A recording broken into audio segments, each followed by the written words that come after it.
guys, welcome to Brian's Man Cave. So today I'm going to be looking at an Intellivision game. Now Intellivision was the system that when I was a kid, that was the system we had in our house. That was the one that I grew up with. That was the one I had a lot of fun on. And a lot of the games were, they were the games you'd pull out, you'd play, you'd put it back, and you'd pull out another one. And there was quite a few that were like two-player games, and then there was others that were just like adventure games and all that stuff. This was one that I played a lot. I really enjoyed it. Even if I was just by myself, I enjoyed playing this game. And that is Triple Action. Now, this is probably one of the more popular games from the system. I think anybody that had an Intellivision probably had this game. It was one of their, signature titles, probably. I think this one and, I don't know, Snafu. Like, there was a few that probably every Intellivision owner had, like Astro Smash. And the thing that's cool about this is they kind of took the concept that the Atari had with combat and kind of gave it more options. Now, the Atari combat game, it's actually pretty decent. I mean, for what it is, you have your friend play against you. You battle tanks, you battle planes and stuff. So this kind of took that concept and just kind of upped it a little bit by adding in a third game, and that's the racing cars. Even though it's a two-player game, and it's kind of unfortunate that they made it that way. I understand the concept, though. I know why they did it that way. This is what Tommy Tallarico is doing with the new Intellivision Amico, is he's trying to bring the playing together, everybody playing together. And that's what the Intellivision did, is it intentionally gave you two controllers and put out games like this so you'd have to play together. And so this is no exception. And so there's no, there's no computer player, but that's okay. I'm still going to check out the games. I'm still going to play. It's been a long time since I actually played this, so I'm probably going to be rusty at it. So don't expect me to know exactly what I'm doing. But let's take a look at the inside of the game. So we got the cartridge right there. We got the manual and the inserts. I mean, pretty typical classic Intellivision game. The inserts, I don't know. This one, anyways, I didn't check and see if there was newer ones or updated ones since this one came out. Like they re-released the games, and sometimes they would update the graphics, they would update the inserts and all that stuff. But this is kind of blasé. It just kind of tells you 1, 2, 3 options. Tells you the fire, accelerate, start, brake.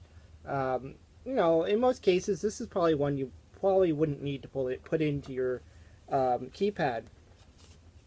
And we got the manual, the typical 2-color, 3-color. I like it. I think it's nice. It shows you the actual graphics of the game. It doesn't make up graphics to make it look better. It actually shows you the graphics. And it's got the setup part. I always liked looking at this. Even though I knew how to set up my Intellivision, I knew how to insert a cartridge, I always liked looking at this. This has always looked neat. It just runs through how to set up your Intellivision, how to put in the cartridge, and all that fun stuff. And of course it runs through how to insert the little insert pieces and everything about your controller, and the important stuff, how to play the games. So this kind of runs through it, and I'm going to keep this with me while I'm playing so I can actually look at the options that are available for me. It's one thing that I'm always bad at when I play these types of games, is I never think about the options. Like when I play a lot of Atari, I totally forget about the select button and all the different options like combat. There's more than just one game in there. There's tons. Same with Space Invaders and stuff like that. So this kind of has the same idea. You get 3 games, and each one has different difficulty settings and all that other stuff. And of course, let's take a look at the back. It shows you the 3 games there. And that's another thing I always liked. When I was in the store buying these things, and I'd be looking for a game I wanted, I always loved that you could turn around and see all the colorful screens that you would get, the graphics you would get, the type of game you would get from the back. Not all boxes did that. There was some that actually just had the text or an explanation, or like what a lot of Atari games, they would just have a kind of a painting of what the game could look like. It wasn't always necessarily the exact screen that you were going to get. So I always like when you got this type of thing. Anyways, let's jump into Triple Action on the Intellivision and see how bad I am, since I haven't played this game probably in about 30 some odd years. Okay, so we got Triple Action. Copyright 1981 Mattel. That's your typical Intellivision screen right there. A lot of the original Intellivision games started off with this Mattel Electronics page. So this is nothing new. Let's hit the disc. Okay. Triple Action. Battle Tanks 1, Racing Cars 2, Biplanes 3. Well, let's start with the Battle Tanks. So we're going to hit 1. And we have an option. Well, let's look in the old manual and see what our options are. So we have, if I push 1, we get long-range bouncing shells, 2 short-range bouncing shells, 3 long-range non-bouncing shells, and 4 short-range non-bouncing shells. So I guess it depends. How do I want my shells to, do I want them to kind of explode on impact or bounce around? Let's do the long-range bouncing shells, because that seems like fun. And here we are. So I'm player 1. I'm that blue guy right up there. And that would be player 2 down there.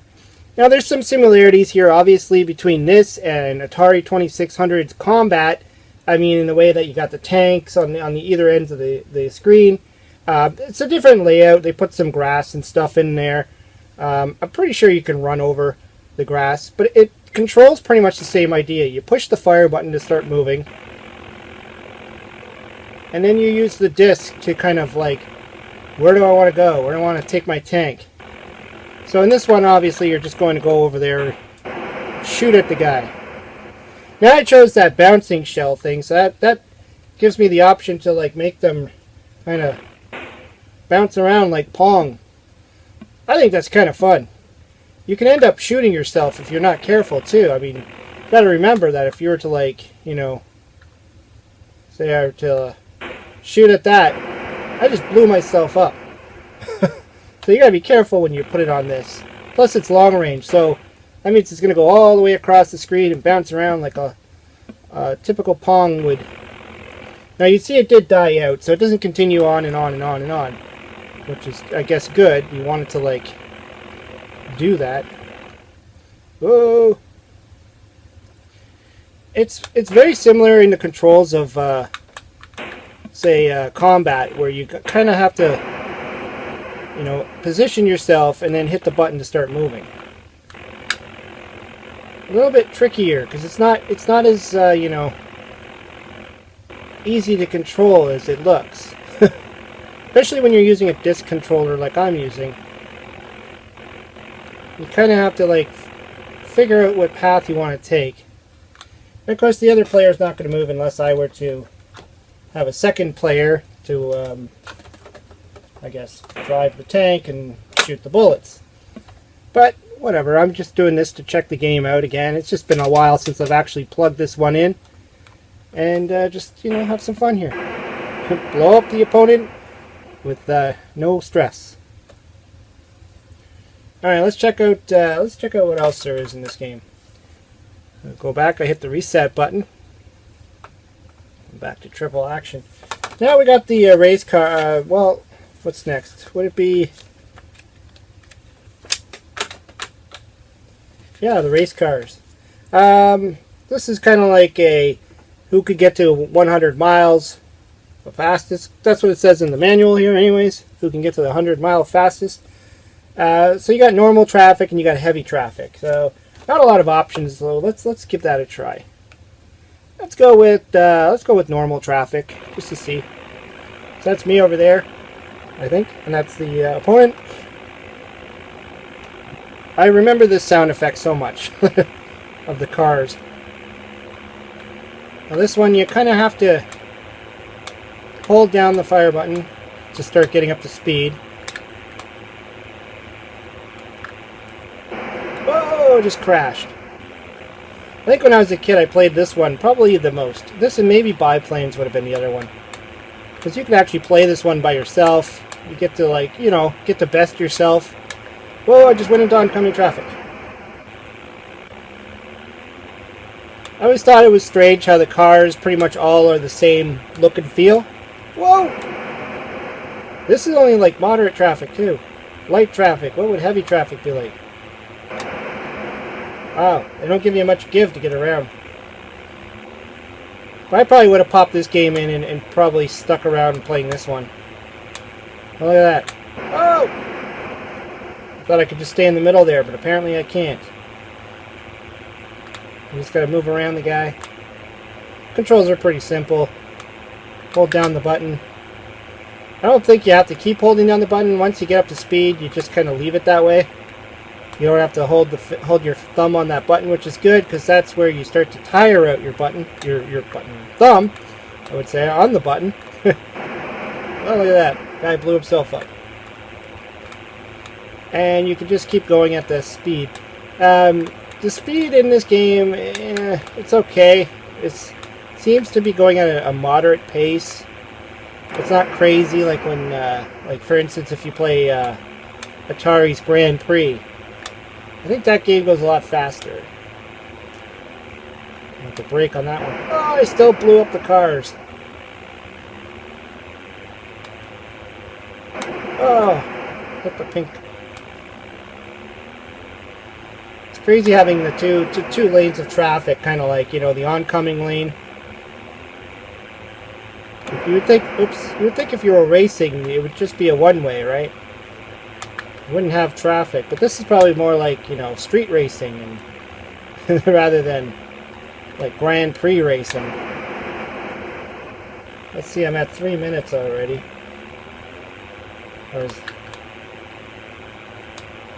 Over there is how many miles I've gone, so 65 miles.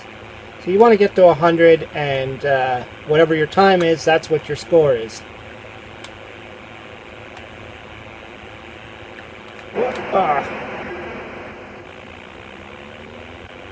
Seem to be hitting that oncoming lane a lot. I don't know if if you hold down the brakes, obviously you come to a complete stop. But you know, then you're letting your time go if you do that. So you can play it safe and try not to hit anybody. Oh, he moved into me. That wasn't fair. Oh.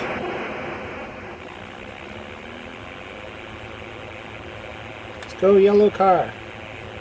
And of course, you know, I chose to play on this one. I could have chose to play that guy if I wanted. If I wanted to play the blue car, not like it would have mattered. You know, use the other controller instead. I mean, as much as this is a two-player game, you can totally play it by yourself. It's just, you know, who's going to get the higher score. But you could always, you know, play yourself and then see if you could beat that score. I'm at 99. So the game is over now, because I hit the 100. And my score is 5 minutes and 1 second. That's probably pretty bad, actually. I doubt that that's a good score. But just for fun, let's just see what it's like to do option 2. I mean, I thought that was a lot of cars, a lot of traffic.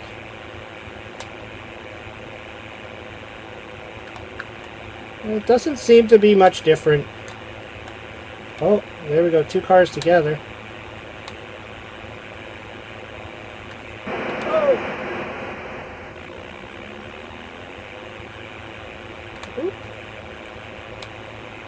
Okay, yeah, I'm starting to see it now. There's more cars on my lane than there is. Doesn't seem like there's as many on the oncoming lane, which is good. Just seems like there's 2 cars per... Have to brake there. Oh, jeez! Yeah, I don't think it's much different, though. Let's move on to the next, the last of the triples. Okay, so we got the biplanes. Score 15 points first by shooting down your opponent's plane or ascending the ascending balloon, but not crashing your own plane, obviously. So again, kind of like the first one, the tanks. I got short-range bullets or long-range bullets. Probably gonna go with the long range. So let's, I think I know what that is. 3. Let's look at that again. I read that too fast. Yeah, 2. Long-range bullets. Let's do it. Alright. So I always like the look of this. I like how the clouds are moving. You got your air balloon there. You got a little tower. These are your little planes. Now, again, in combat on the Atari, they have a planes game as well. So the only thing that the combat game doesn't have is the car game that this one has. So now... Whoa! Just flew into the ground. I have to remember that. I think up is down and down is up. I think that's the way it goes. No, it's not. Up is up. Okay. And you can loop the loop. And whoa. Okay. Let's go after that balloon. Oh, I almost had it. Oh, nosedive. Whoa. I don't know if you could... Whoops. Definitely got to get used to the loop-to-loop piece of this game. There we go. Oh, no! I guess as I crash myself, my opponent is getting points there, because I can see over here there's a 9. So my opponent gets points for every time I crash. Like that.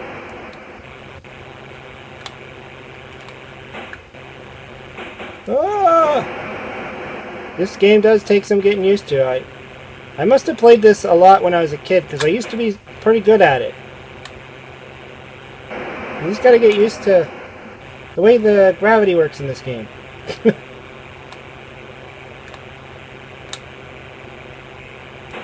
Alright, we got the balloon. Ah.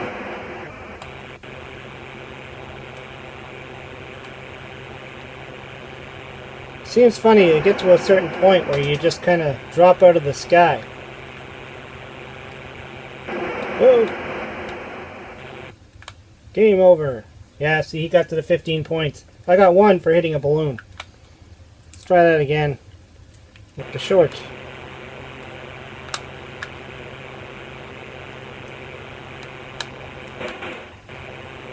I think you have to, like, level yourself out to do this properly. Whoa. You don't want to hit that tower, that's for sure.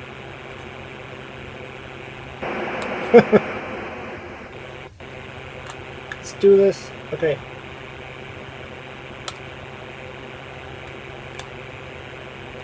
Whoa!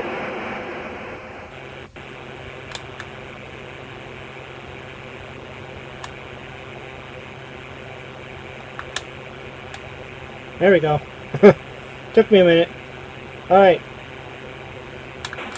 Gotcha. You gotta loop around, and then you gotta level yourself. That's the trick to this game. Getting your plane level like this, and then you'll just keep going. But if you go up too much, your plane eventually gives out. And then you just fall to the ground. Of course, the object is obviously to be shooting the opponent's plane, which would also be flying up, and trying not to crash at the same time. Whoa!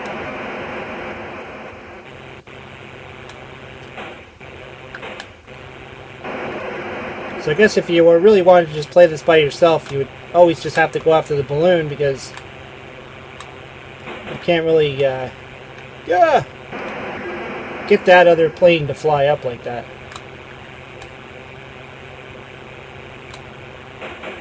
Oh, I crashed into the tower.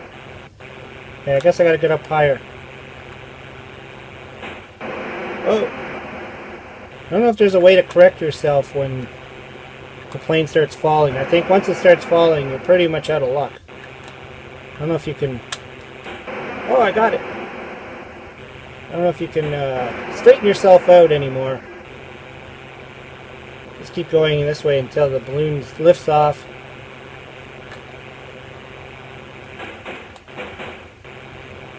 I haven't been able to try and shoot that other plane, though. Whoa! That wasn't good. It's kind of hard when he's just kind of sitting there. You die now. Ah, game over again. Still fun. Well, yeah, I haven't played this in a long time, so I was pretty rusty on those biplanes. I think I just spent the majority of that time crashing my plane. It was a little bit weird to get used to. I have to admit that. I mean, the way it works, the way once the plane starts going, you play around with that the disc and you loop the plane around and once you get to that point where it starts going up too high and then it just nosedives, it was hard. I mean, it was hard to figure out how to get it going. Obviously, I used to know how to play it, probably because I played it all the time, right? So that's another thing with these types of things. You put them away for so long, and then you try and put them in. You're like, oh, I used to love this game, and then you try playing it, and you're like dying all over the place. Like, what happened? I used to like this game. The tanks, obviously, there wasn't a whole lot I could do there. Like I said, this is a two-player game. It's meant to be played with two players. That's the whole point of it. The only one that I probably played the most was the car one because, like I said, you can play that by yourself. You can try and best yourself. You don't need the other player to actually play that game. That's what's kind of cool. Like I almost think that they did that on purpose. That they wanted to have at least one game that if you didn't have a player two, you can play it because there's certain games where like boxing, for instance. I love boxing on the Intellivision, but you need two players. You need two people. You cannot play it by yourself, otherwise the opponent just stands there and you just pummel them. And I think the same as hockey too, ice hockey for the Intellivision. Now it reminds me, I do have the another hockey game that came out later on that does have an AI player, so I need to like kind of play that one. Anyways, yeah. This is kind of cool. I like the game. I always did. I like the graphics. I like the artwork. Everything about it is just cool. It's one of the classic games on the Intellivision, and I'm pretty certain that that Biplanes game was in the Amico trailer for that just got launched not that long ago from when I'm recording this, where Tommy shows like a bunch of like gameplay shots, and he shows a biplane flying around. I think that was Triple Action. I don't know if that's true or not, but anyways, yeah. Hope you liked the video. Let me know what you think of Triple Action. Did you play this one? Did you grow up on the Intellivision? Or did you play regular just combat on the Atari? Throw it all down there below. I'd like to hear what you have to say. Hope you liked the video. Hope you subscribe. Talk to you later.